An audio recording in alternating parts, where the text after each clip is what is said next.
The heroin epidemic is Northern Kentucky's health scourge. There are no easy answers. A panel's come up with some solid, if expensive, ideas that would help make a difference. Local 12's Brad Underwood is live at St. Elizabeth Hospital in Covington, where overdose cases have almost doubled in the last year. Brad? Good evening, Rob. To give you an idea of those numbers, startling numbers, in 2011, St. Elizabeth hospitals dealt with 252 heroin overdose cases. In 2012, 447, and the latest update in 2013 is back in August, 385. Now this special workforce says that it's time to push back and start saving lives. The t-shirts say it all. Northern Kentucky hates heroin. It's a problem so bad, heroin overdose deaths statewide have increased 550% between 2011 and 2012. We can treat anybody as long as they're not dead.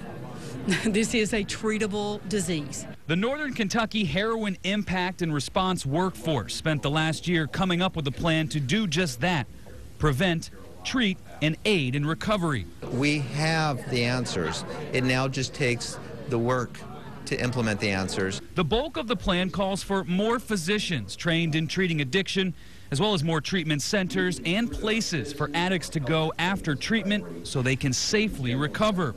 But it's not cheap. The four-year outlook is $16 million. We are counting on the Affordable Care Act and the parity that is part of the Affordable Care Act to pay for some of the services that are part of this plan. That will cover some, but not all. The panel says it is also asking state lawmakers to reprioritize the money dedicated to fighting substance abuse. Northern Kentucky is the third largest community in Kentucky.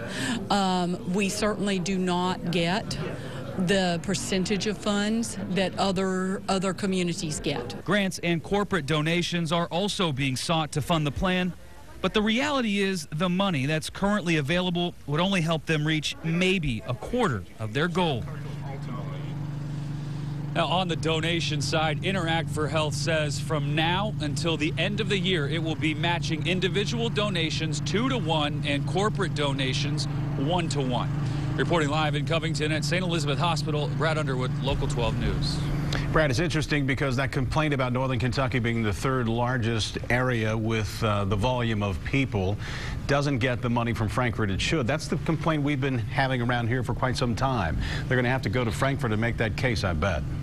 They are. They right now get about 8% of the funding for substance abuse, and they say they deserve about 10% because of where they sit in that population in the state of Kentucky. Brad, thanks very much. The plan also calls for the creation of programs within schools to prevent future heroin addicts.